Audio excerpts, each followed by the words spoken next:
This is incredible. Did you know that the American government has been lying to you about China all this time? What do you mean? That people in China work one job and they don't even work 40 hours and they can easily afford their life? And then I'm over here working 60 hours a week, just me as a single parent, to barely make ends meet? Seriously, all the bad things you've ever heard about the Communist Party of China and China, it's just American propaganda. In fact, if you install Xiaohongshu, Little Red Book, also it's been whitewashed to Rednote, and you can go and see what China's really like. You've been lied to this whole time. It's actually a very prosperous place. Everybody's driving fancy cars. Everyone has cute pets. Everyone looks incredibly attractive. Beautiful ladies with their makeup and their fashion, and very handsome guys and their very cool Lamborghinis, and it'll change your mind. You'll get to see what China's really like. But what's this? Some Chinese people aren't very happy that you've got all these TikTok refugees heading over there. I mean, you've basically gate-crashed their own little party over there without asking. All the TikTok refugees, are you kidding? America's literally burning, and I'm so sorry, guys, that you have to be here. Are you guys actually happy to be here? Just a little heads up though, things work a little bit different here. The algorithm is a little bit different, although Xiaohongshu did change the freaking layout to the same layout like TikTok. We hate it. It used to not be like that. Now it's just all f***ed. Like your legislation system. If you're LGBTQ whatever, keep it that shit to yourself. There's no gay marriage out here. That's against the law. So keep it that shit to yourself. Now, the majority of Chinese people are, of course, very friendly to strangers, just as you'll find anywhere in the world you go. Hi, friends from TikTok. Right now, I feel so excited, but also a little worried. This is the first time in my life I have felt the world is so big. So thank you for your coming, and thank you for your kindness and curiosity. If you use the internet, you should be using a VPN. I mean, it's not just for people that are going to hang out in coffee shops and use public Wi-Fi, because trust me, you should be using a VPN if you're doing that. But even if you're at home, VPNs are fantastic. And my choice of VPN is Surfshark VPN. The reason I enjoy VPNs is not only does it give me peace of mind, masking my IP and putting everything I do through an encrypted tunnel, but it also allows me to avoid discriminatory price gouging depending on where I live. On top of that, region-locked content like certain shows that are blocked in my country, no problem. I can just set my server somewhere else and bingo, I can access it. VPNs are fantastic and I can 100% recommend Surfshark. Go to surfshark.com/SerpentZA to get a huge discount off of a 2-year plan, plus 4 months extra. Hey babe, I just got us 4 months extra of Surfshark.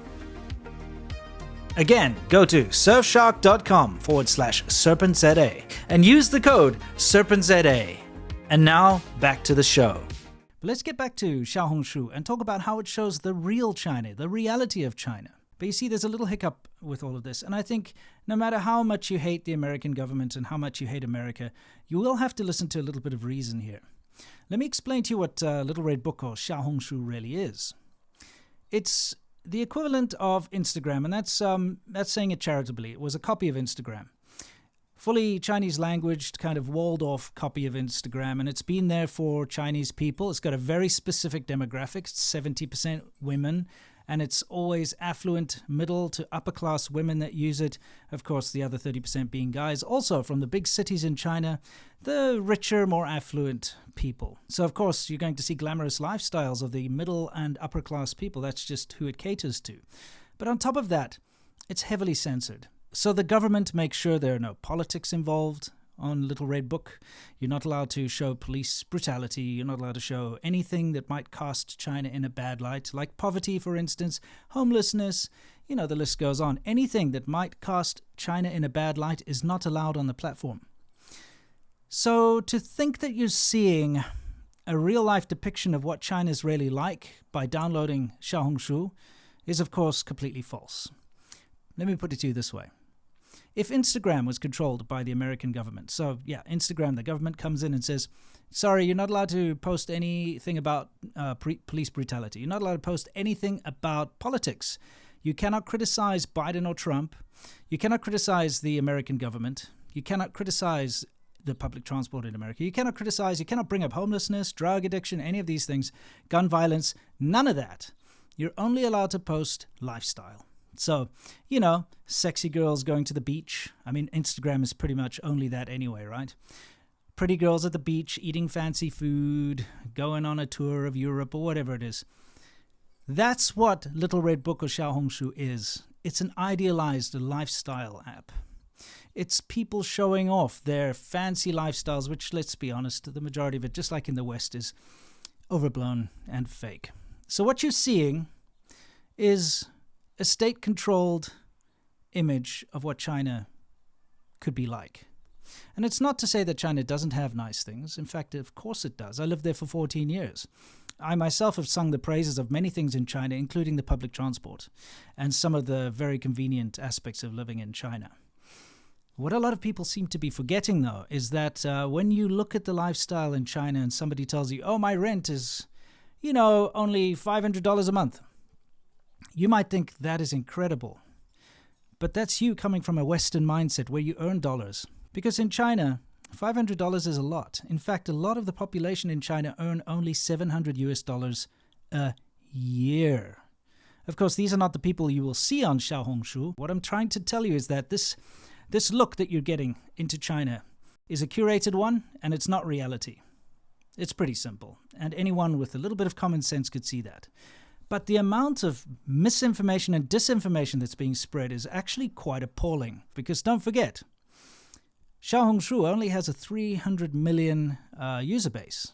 Might sound like a lot, right? But it's not for China. China has over 1 billion people, right? So you're looking at a little portion, little demographic, little slice of China's life. And it's the upper class. I mean, Xiaohongshu is the place to go brag about your new handbag, your LV bag, or your makeup or whatever. It's meant for fashion, well-to-do, sophisticated people.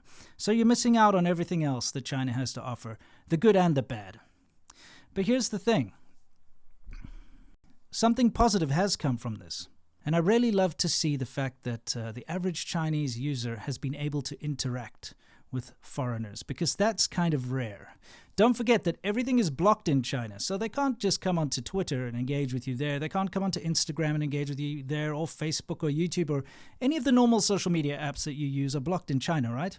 So it's taken this crazy move of TikTok refusing to divest, so they are the ones actually responsible for shutting themselves down. Just remember, if you're losing your livelihood because TikTok is shutting down, the only people you can blame is TikTok themselves. They have thrown you under the bus. They do not care. They don't care about you. If they did, they would have allowed somebody to buy it so the app could continue. But no, in fact, the Chinese government is the one who said that they're not allowed to sell. Tells you a lot about their motivations. Anyway, this very positive development of Chinese people and American people getting together is unfortunately coming to an end. Right from the beginning, the Chinese government stepped in and said, listen, this is not okay. We don't want, the average American's content to be seen by Chinese people. I mean, that's why we block everything. Do something about it. So immediately we saw Little Red Book, Xiaohongshu. You may know it as Rednote. Please, Rednote is not its real name. They just came up with that like yesterday to try and divert away from the fact that it's named after Mao Zedong's Murderous Mao's Little Indoctrination book. Rednote posted feverishly online looking for English censors to join because they didn't expect this to happen. They honestly thought that this whole thing with TikTok would go away because they've been putting so much time and effort into making the American public feel as if their government is screwing them over, where it's actually TikTok themselves who are doing it. And in a last-ditch effort to keep control and influence over the American populace, they told them all to go and join Xiaohongshu. Do you think that was organic? Do you think that Americans are going to suddenly be like, oh, let me go and join this Chinese app that I can't even pronounce the name or know how to spell it? Xiaohongshu, you know what I mean? Xiaohongshu, really? Do you think some Americans were like, hey, let's go join this? No.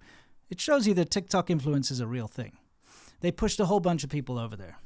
And like I said, some positive things happened. But scrambling, they had to hire English censors. And at the same time, the Chinese government is very unhappy about the fact that normal Chinese citizens can view American content and feeds. So what are they doing? Well, they're working on walling off American IPs, just like they did with TikTok. Rednote or Xiaohongshu just released an update in the greater China region with the function to separate out foreign IPs. And there are now talks of moving all foreign IPs to a separate server and having a different IP for those who are in the Greater China area. Essentially, this is going to kill the app for Chinese Americans who actually uses the app to connect with the Chinese content, Chinese language, Chinese culture. It's a way for me to feel, I don't know,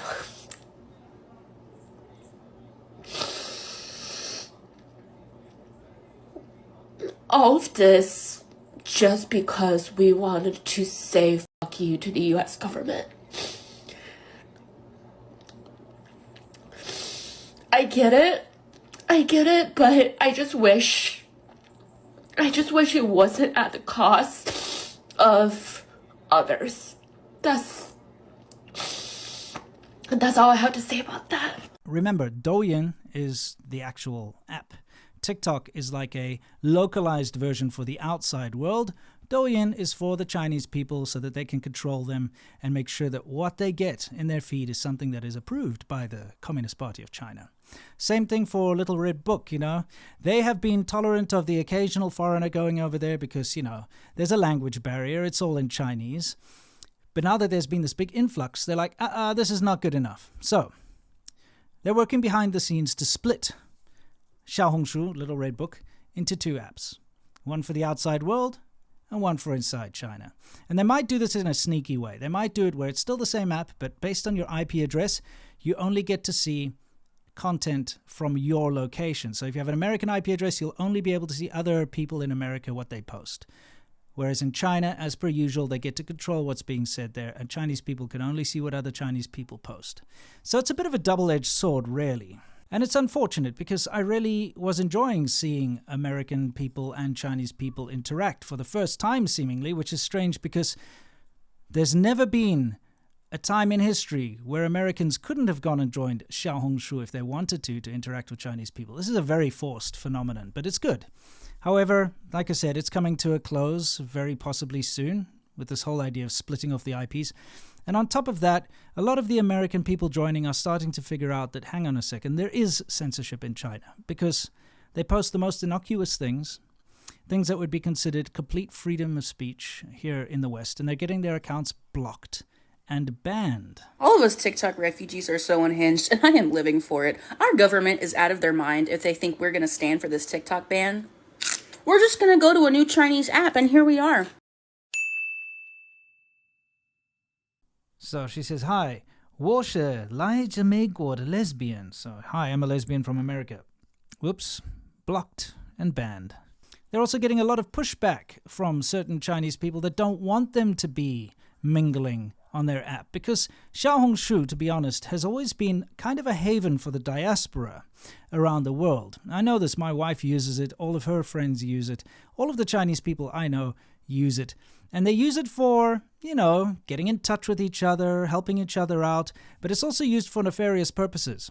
For instance, that's where this whole Runshui situation where people were discussing how to illegally enter the US, that was all being discussed on Xiaohongshu, you know, in little groups and things like that, because, hey, now you have this kind of walled-off system. It's all in Chinese. People can't see what's going on. They also discuss how to take advantage of sales and deals and the usual type of thing, loopholes, how to, get money by doing this and that and the next thing. You know, I could go into it in depth, but maybe that's for another time. But Xiaohongshu has always kind of been this hidden in plain sight discussion forum for the Chinese diaspora. And of course, I don't think they like the fact that the spotlight has been shone on their little hidey hole. Anyway, I wanted to cap this off by saying I'm very disappointed in some of the things I've been seeing. I'm very disappointed that it seems like a certain demographic in America are incredibly susceptible to propaganda. If we go to war with China, I'm defecting to China. If they're like, oh, we're going to do a draft and you have to go fight, nope.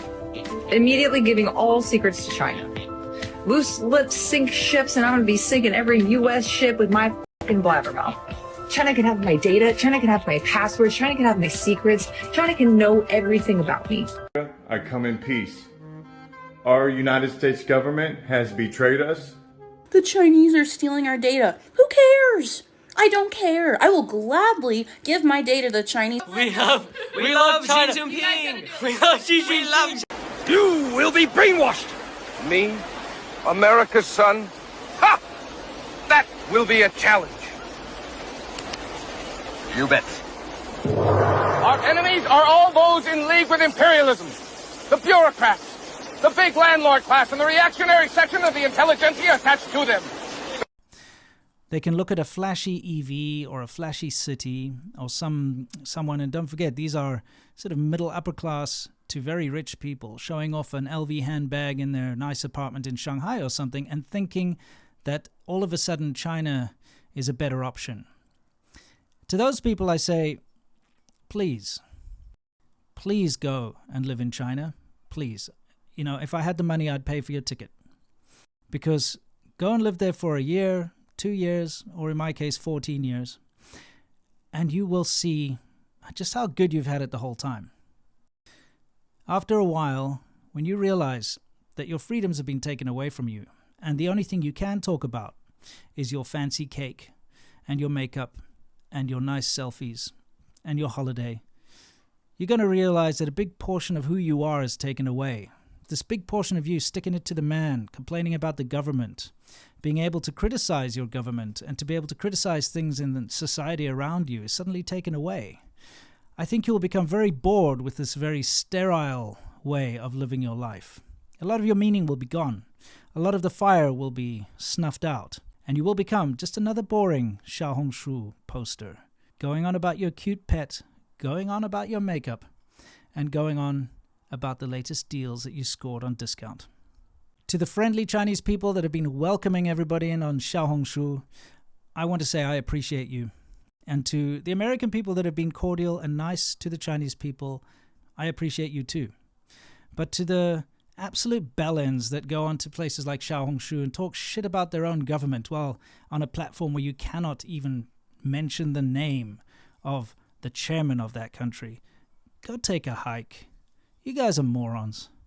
Anyway, until next time, you know the drill. As always, stay awesome.